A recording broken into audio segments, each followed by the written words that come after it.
এটি একটি বাস্তব ঘটনা। একটি কিলার ওয়েল আশেপাশে নৌকার চক্কর লাগাচ্ছিল। সেই বোর্ডের যাত্রা তার মুখে একটা জিনিস দেখতে পায়। মানুষগুলো ভেবেছিল হয়তো মুখের এই জিনিসটা বের করার জন্যই সে সাহায্য চাইছে, কিন্তু কিলার ওয়েলটা বাধা দেয়। সেজন্য কিছু একটা বলতে চাইছিল।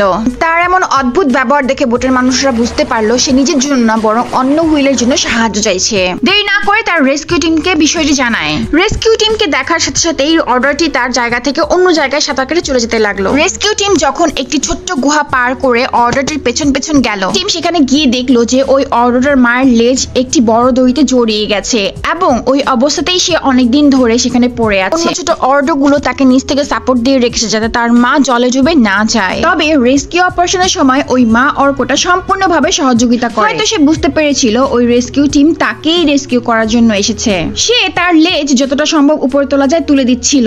বহু চেষ্টার পর রেস্কিউ টিম ওই দড়িটাকে কেটে দিতে সমর্থ হয় এবং দড়ি থেকে ছাড়া পড়ার পরে ওই মা অর্কটা তার বাচ্চাদের সাথে সাঁতার কাটা শুরু করে। এরপর রেস্কিউ টিম যখন চলে যাচ্ছিল, অর্ডারগুলো তাদের সাথে সাথে উপকূল পর্যন্ত যায়। হয়তো তারা তাদের মতো করেই তাকে ধন্যবাদ জানাচ্ছিল।